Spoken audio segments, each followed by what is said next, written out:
हमने प्रशासनिक संबंध पढ़े थे। प्रशासनिक संबंधों से आगे चल के हम आज वित्तीय संबंध पढ़ेंगे। प्रशासनिक संबंध आई थिंक आपका पूरा क्लियर हो गया। कोई भी उसमें क्वेश्चन होगा तो आप क्लास के बाद पूछ सकते हैं, क्योंकि आज ऑलरेडी क्लास थोड़ा लेट हो गई है। तो हम मेन कंसर्न पे बात करेंगे, केंद्र राज्य वित्तीय संबंधों पर।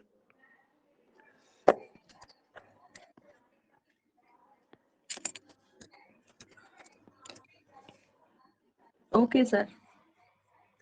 चलिए, थैंक यू।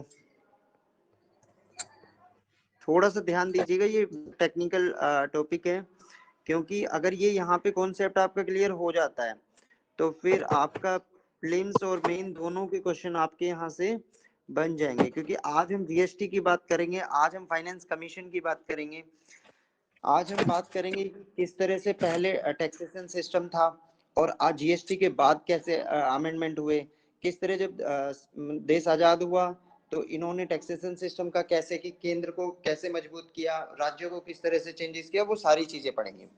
तो प्रशासनिक संबंधों के बीच अगर हम बात करते हैं तो इनको दो पार्ट में डिवाइड किया जाता है। एक बात करते हैं हम सबसे पहले कि हमारा जो केंद्र और राज्य के बीच है। आप अपना माइक बंद कीजिए प्लीज सभी।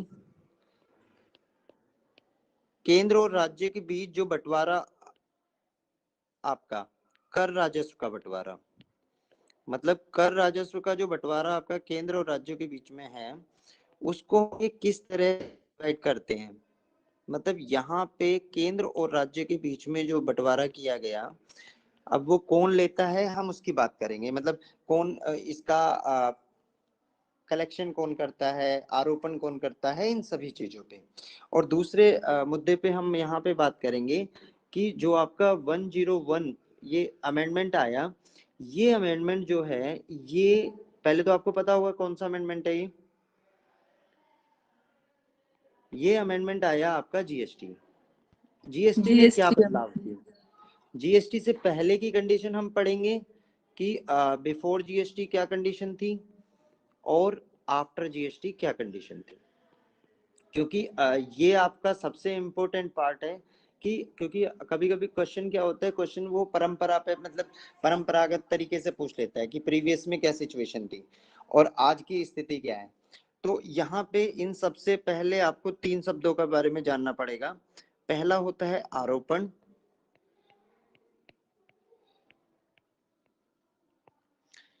दूसरा आपका संग्रहण,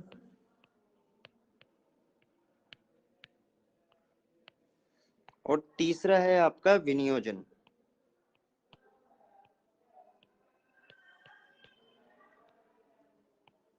अर्थात अगर हम आरोपण की बात करें कि जो टैक्स सिस्टम है, टैक्स मतलब लगाता कौन है।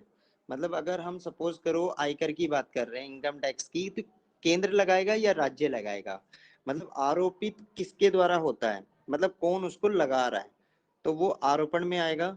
संग्रहण में मतलब कलेक्शन कौन कर रहा है, मतलब अगर हम कलेक्शन की बात करें तो कलेक्शन कौन, इन तीन शब्दों को आप जानेंगे तभी आगे समझ पाएंगे चीजों को। मतलब कलेक्शन कौन कर रहा है, केंद्र कर रहा है, केंद्र के कर्मचारी कर रहे हैं, राज्य के कर्मचारी। इसी तरह विनियोजन मतलब लास्ट में वो किसके पास जाता है, मतलब किसके पास वो खर्च करने के लिए जाता है। भाई इनकम आती है ना, हमारी सैलरी आती है, कुछ भी आती है, तो वो जिसके पास जा रही है, तो फाइनल उसका विनियोजित करने के लिए कौन है, वो सेंटर है या आपका स्टेट है। अब अगर हम बात करें इन एक छोटा सा आप ये बना लीजिए, क्योंकि ये आपको एक टेबल बनाइए अपनी नोटबुक में, जिस तरह से मैं बना रहा हूँ। ये टेबल आपको बहुत काम आएगी इस तरह से।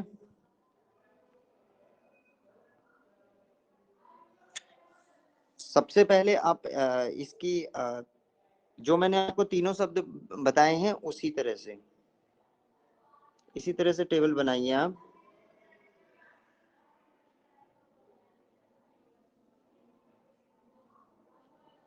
सबसे पहले लिखिए यहाँ पे आरोपण, फिर लिखिए संग्रहण, फिर विनियोजन,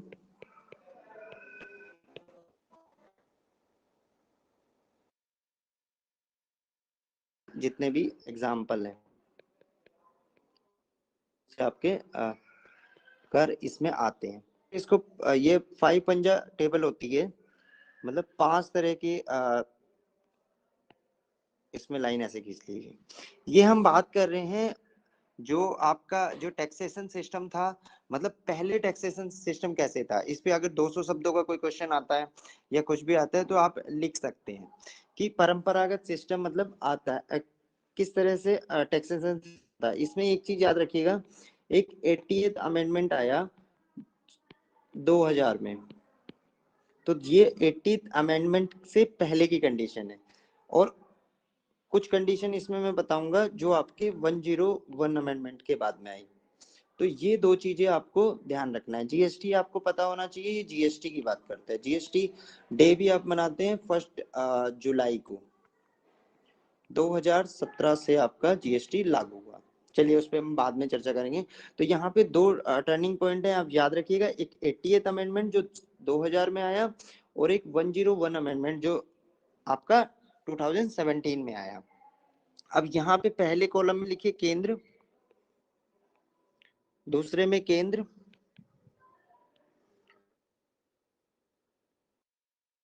ये आपको क्या होगा, आपको रटना नहीं है। मैं इस तरह से समझा दूंगा कि आपको दिक्कत नहीं आएगी। दूसरे क्योंकि रटेंगे तो ये 2 दिन याद रहेगा, फिर आपको याद नहीं, मतलब समझना है आपको ये चीज। दूसरे में राज्य, सबसे ऊपर क्या लिखा, केंद्र केंद्र केंद्र, फिर राज्य राज्य, फिर केंद्र,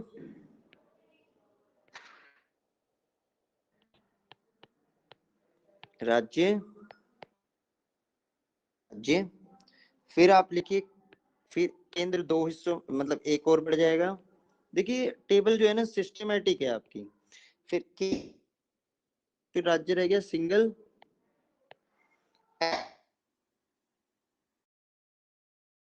तीनों में केंद्र आ गया और राज्य को साइड में कर दिया हमने। केंद्र और केंद्र, यहाँ पे आप लिखिए छोटा सा राज्य। मतलब आप देखिए इस टेबल का थोड़ा सा सिस्टेमेटिक है। सबसे पहले केंद्र केंद्र, फिर राज्य राज्य राज्य, फिर केंद्र राज्य राज्य, फिर केंद्र बढ़ गया, केंद्र केंद्र राज्य, फिर केंद्र तीनों में आ गया और राज्य को साइड में कर दिया। अब छोटा सा इसका एग्जाम्पल अगर आप देखेंगे, से पहले मतलब आरोपण कुछ कर, ये 5 तरह की आपकी सिचुएशन है आपकी। तो पहली सिचुएशन क्या है, पहली सिचुएशन ये है कि कर का आरोपण कौन कर रहा है, केंद्र। कर का संग्रहण कौन कर रहा है, केंद्र। कर का आरोपण केंद्र कर रहा है आपका, कर का संग्रहण केंद्र कर रहा है और विनियोजन भी केंद्र कर रहा है। ये सबसे पहली स्थिति कब थी, ये स्थिति तब थी जब देश आजाद हुआ। देश की संविधान सभा में जो भी जिन्होंने भी ये टैक्सेशन सिस्टम बनाया या इसके लिए बिल बनाया, तो उन्होंने कहा कि केंद्र मजबूत होना चाहिए। कि हमारा देखो यूनियन है ना, मैंने आपको पहले समझाया कि केंद्र को हम सारी शक्ति दे देंगे, सारा रेवेन्यू केंद्र के पास आना चाहिए। फिर वो राज्य को किस तरह से देता है या राज्य की किस तरह से हेल्प करता है, उस पे काम करेंगे। तो सबसे पहले क्या किया इन्होंने, केंद्र केंद्र केंद्र मतलब तीनों अमेंडमेंट तक ऐसा ही चलता रहा जैसा मैं बता रहा हूँ। यहाँ पे क्या हुआ, जितने भी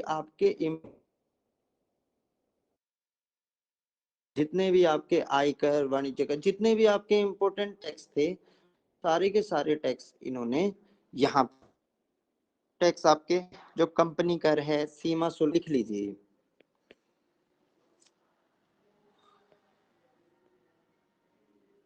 आयकर आपका, फिर एक लिखिए सीमा, सीमा कर जो भी है।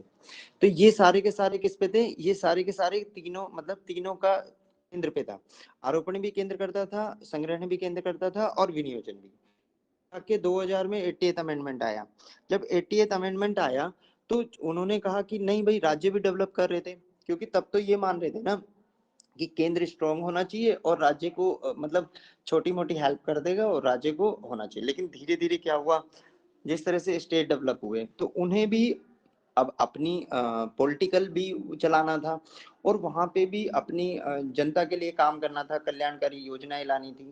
तो जब तक पैसा नहीं होगा, आप अपने स्टेट के लिए कैसे काम करेंगे, और कब तक, मतलब केंद्र, देखो केंद्र फादर है और कब तक बेटा फादर की तरफ देखता रहेगा? उसको कभी ना कभी तो खुद भी सेल्फ डिपेंडेंट होना चाहिए ना। तो यहाँ पे जो आपके स्टेट हो गए वो भी आपके सेल्फ डिपेंडेंट हो गए। अब वो कहने लगे कि ये सारे के सारे 80th अमेंडमेंट के बाद में यहाँ पे आ गए, मतलब जो आपका 5th पॉइंट है, ये सारे के सारे कहाँ पे आ गए? 5th पॉइंट पे। 5th पॉइंट पे आ गए, मतलब इसका आरोपण कौन कर रहा है? केंद्र। संग्रहण कौन कर रहा है? केंद्र। और विनियोजन कौन कर रहा है? दोनों में हिस्सा बांट जाता है। अब यहाँ पे थोड़ा हिस्सा राज्य को दे दिया जा रहा है और थोड़ा सा केंद्र को। ये चीज आप समझना, ये चीज हुई है आपकी 80th अमेंडमेंट के बाद घटना घटी है, जो 2000 में। फिर कि जो लगाता कौन है? राज्य। संग्रहण कौन करता है? राज्य। और विनियोजन कौन करता है? राज्य।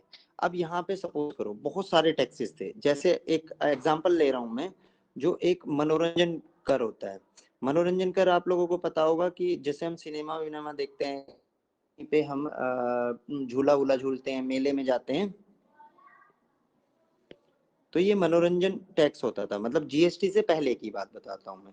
हमने 80th अमेंडमेंट टर्निंग पॉइंट समझ लिया, यहाँ से यहाँ चला गया।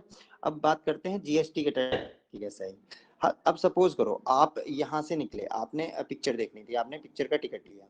तो टिकट लेने के बाद क्या होता था? टिकट है 50 रुपए का और उस पर टैक्स है आपका 10 रुपए, सपोज करो। तो वो टैक्स अगर टिकट देखोगे तो टिकट पे लिखा रहेगा कि टैक्स मतलब एंटरटेनमेंट टैक्स, वहां पे आपने टैक्स ले लिया। फिर आप वहां से आगे चले, आगे चलने के बाद में आप कोचिंग में आए, या कोई आपने बिस्किट खरीदा 10 रुपए का, सपोज करो। अब बिस्किट खरीदा तो बिस्किट पे भी आपका कर लगेगा, बिस्किट पे आपका कर लगेगा बिक्री कर, वहां पे भी उसमें रखा है। क्योंकि ये क्या है? ये इस तरह के अप्रत्यक्ष कर है कि जो लगे किस पे हैं? जो लाला जी को लगने थे। कि गवर्नमेंट ने क्या किया? गवर्नमेंट ने लगाया लाला जी पे, शॉपकीपर पे जो था। अब जब शॉपकीपर पे लाला जी पे लगाया, तो वो डायरेक्ट शॉपकीपर तो देगा नहीं, 2 रुपए टैक्स लगा के 12 रुपए को कस्टमर को भेज दिया। अब जब कस्टमर को मिला तो दे कौन रहा है? लास्टली कस्टमर दे रहा है। तो इस तरह के कर जो होते हैं वो अप्रत्यक्ष कर होते हैं। तो ये जो आपका मनोरंजन कर था, आपका बिक्री करता, ये क्या हो रहा था? ये राज्य आरोपण कर रहा था, संग्रहण कर रहा था और विनियोजन कर रहा था। अब तीसरे तरह के अगर हम देखें, कुछ कर ऐसे होते हैं जो आरोपण मतलब लगाता कौन है? केंद्र। और संग्रहण कौन करता है? राज्य। और लास्ट में दे भी किसे दिए जाते हैं? राज्य को। तो इस तरह का कौन सा कर होगा? इस तरह का जो आपका टैक्स होगा वो आपका टैक्स आएगा, शुल्क आते हैं, मतलब जो जब जमीनों की खरीद बिक्री होती है तो उस पे, जब जमीनों की कोई खरीद बिक्री कर रहे हैं तो उस पे जो स्टाम्प पे शुल्क देना पड़ता है। स्टाम्प तो देखो अब यहाँ क्या हुआ, यहाँ पे केंद्र ने आरोपित किया। अब देखो रजिस्ट्रेशन चार्जेस सारे के सारे तो मतलब अभी तक गवर्नमेंट केंद्र सरकार ही ले रही थी। अब इन्होंने कहा चलो ठीक है हम 5% इनको भी दे देते हैं।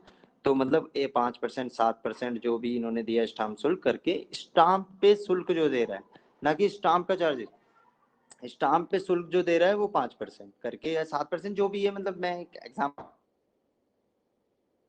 किसको दे दिया, मतलब वो दे दिया राज्य को। लगाया किसने था? केंद्र ने।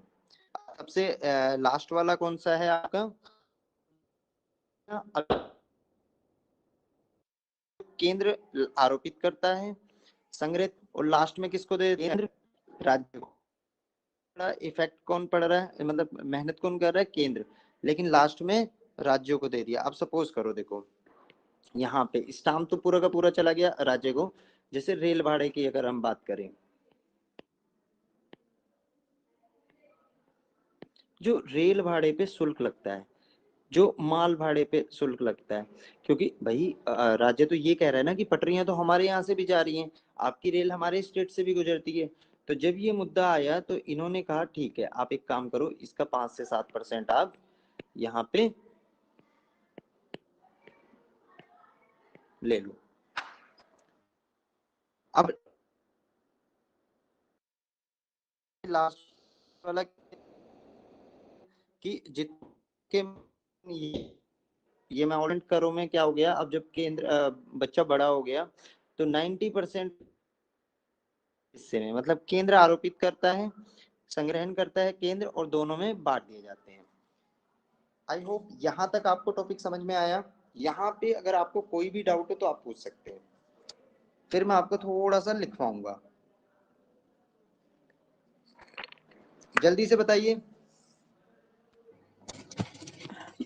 सर ये जो लिखा है ना, केंद्र आरोपण और फिर संग्रहण भी केंद्र करता है, विनियोजन राज्य करता है, फिर इसके आगे जो एग्जाम्पल है वो किस चीज का है, मतलब कौन से पॉइंट में, थर्ड में या फोर्थ में? फोर्थ में। फोर्थ में आपका इसमें सबसे पहला है रेल भाड़ा। जैसे रेल से भाड़ा लिया जाता है, मतलब रेल का जो टिकट का चार्जेस और ये जितने भी लिए जाते हैं आपके, मतलब पैसेंजर के लिए जो टिकट लगता है, जो उस पर टैक्स लगता है, वो टैक्स जो है वो टैक्स आरोपित कर रहा है केंद्र। केंद्र ही कलेक्शन कर रहा है। आप टिकट जब लेते हैं, रिजर्वेशन कराते हैं, तो केंद्र मतलब सेंट्रल गवर्नमेंट को ही जाता है ना वो पैसा। Yes sir. और ये तीसरे वाले पॉइंट में क्या है सर, स्टाम्प? और थर्ड में है स्टैम्प। मतलब रेल भाड़ा माल भाड़ा हो गया आपका। जो स्टाम्प पेपर होता है ना, स्टाम्प पेपर का राज्य को जाता है, मतलब लगाता केंद्र है, और ये आपका 5 से 7% के बीच में होता है। तो जो स्टाम्प शुल्क है वो टोटल, जब जमीन की खरीद बिक्री होती है, कोई परचेसिंग इनको खरीद रहे हैं, बेच रहे हैं, तो जो उस पर टैक्स लगता है स्टाम्प शुल्क के, वो आपका राज्य को मिलता है लास्ट में। लगाता केंद्र है, वसूलता भी राज्य है। आप कहीं पे रजिस्ट्रेशन कराने जाएंगे अपनी जमीन का, मतलब जिसको वो बोलते हैं ना कुछ बैनामा टाइप में, तो वहां पे एक स्टाम्प लगाने पड़ते हैं आपको कि इतने परसेंट, 5% जमीन की कुल कीमत का 5% या 7% आपको स्टाम्प पेपर लगता है। तो वो टोटल का टोटल राज्य को चला जाता है, मतलब इनकम जो रहती है वो राज्य की इनकम में आएगा। समझे? आगे चलें। और सर ये 90%? 90% जो टैक्सेस हैं, मतलब जो फर्स्ट फर्स्ट ग्रुप में थे, जो वो 80th अमेंडमेंट के बाद में वो सारे के सारे कहाँ चले गए? अब दिख रहा है आपको ये फुल स्क्रीन? हाँ हाँ हाँ। तो जो 80th अमेंडमेंट के बाद में ये सारे के सारे, मतलब जो इम्पोर्टेंट कर थे, टैक्सेस थे, वो अब केंद्र और राज्य दोनों में बट रहे हैं। ये कंडीशन आई 80 अमेंड जो 80 अमेंडमेंट आया 2000 में, सन 2000 में, उसके बाद में मोस्टली इंपोर्टेंट कर्स यहाँ पे चले गए। पहले क्या हो रहा था, पहले केवल और केवल केंद्र खा जा रहा था। समझे? Yes sir. इसमें अभी कोई डाउट है? तभी हम आगे चलेंगे, क्योंकि ये बहुत इंपॉर्टेंट चीज है कि पहले जीएसटी से पहले कैसा हो रहा था। यहाँ पे देखो डिफिकल्टीज आपको फील होंगी कि जिस तरह से मनोरंजन कर हो गया आपका, एंटरटेनमेंट टैक्स हो गया, बिक्री कर हो गया, बहुत सारे टैक्सेशन सिस्टम हो गया, तो इतना डिफिकल्ट टैक्सेशन सिस्टम था। तो ये मतलब इसीलिए जीएसटी आया कि इस जो अप्रत्यक्ष करों का जो एक जाल बना हुआ था उसको सिंपल कर ले। आज सबसे इंपॉर्टेंट चीज मैं आपको ये भी बताऊंगा कि अगर भारत सरकार चाहे तो क्रूड 40 रुपए हो जाए, अगर जीएसटी लग जाए ना। क्यों जीएसटी से बाहर पेट्रोल को रखा, क्यों जीएसटी से बाहर इन्होंने शराब को रखा, अल्कोहल को? तो ये कारण क्या है? अगर ये जीएसटी में आ जाते हैं तो पेट्रोल कैसे 40 रुपए का हो जाएगा? आज इन सभी चीजों पे मैं आपको बताऊंगा। आगे चलें।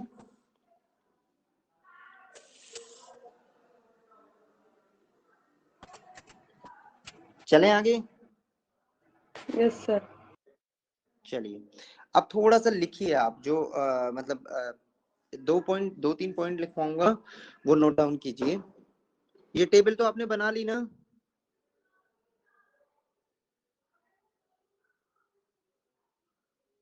टेबल बनाई है ना आपने? चलिए नोट डाउन कीजिए। 80th अमेंडमेंट मतलब 80वां संशोधन सन 2000 से पहले,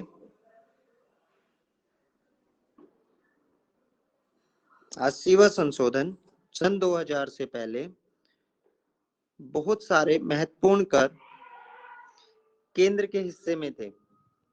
जिस पर लिख रहे हो ना?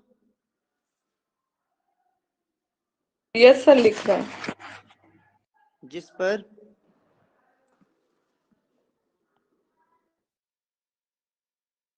केवल केंद्र का हिस्सा था।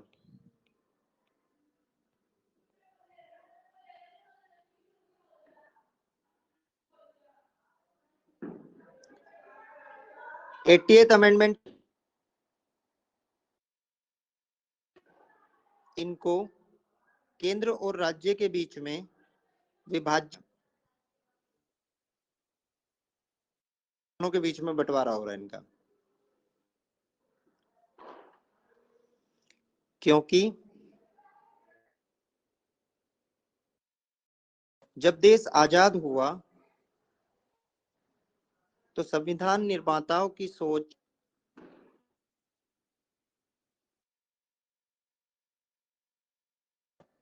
तो संविधान यह कि तो अच्छा रहेगा, केंद्र मजबूत रहे।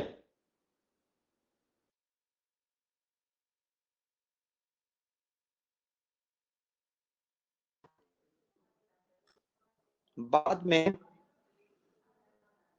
जब राज्य उभरे,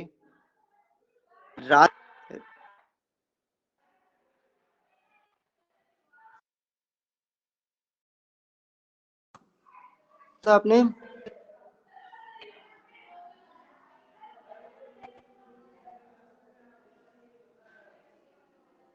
शिवानी कहां तक लिखा था आपने?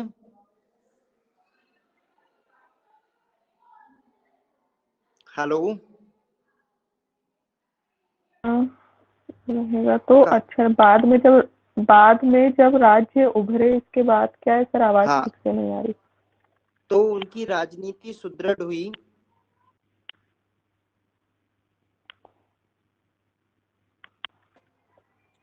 और केंद्र और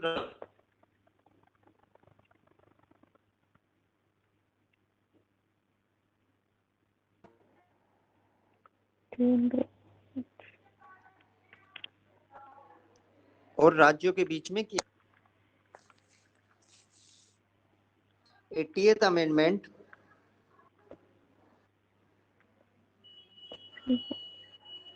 फुल स्टॉप लगा दूं, उसके बाद में 80वां संशोधन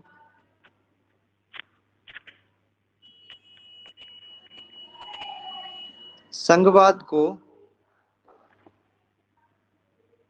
मजबूत करने का एक आधार बना।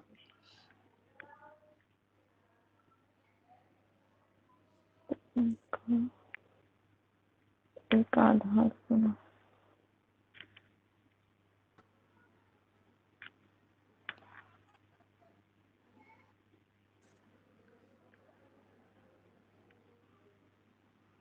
हाँ सर लिख लिया इतना। चलिए अब बात करते हैं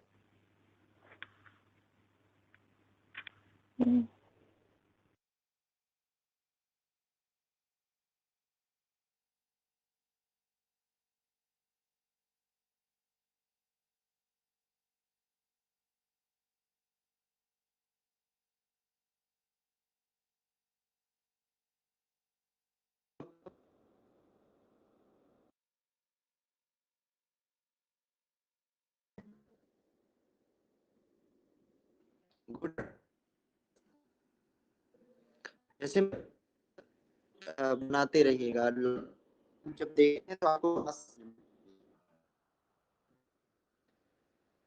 अमेंडमेंट आया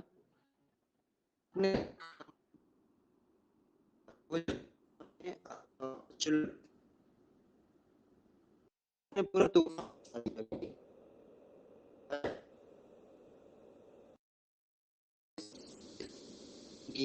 तो इन बात आई कि अब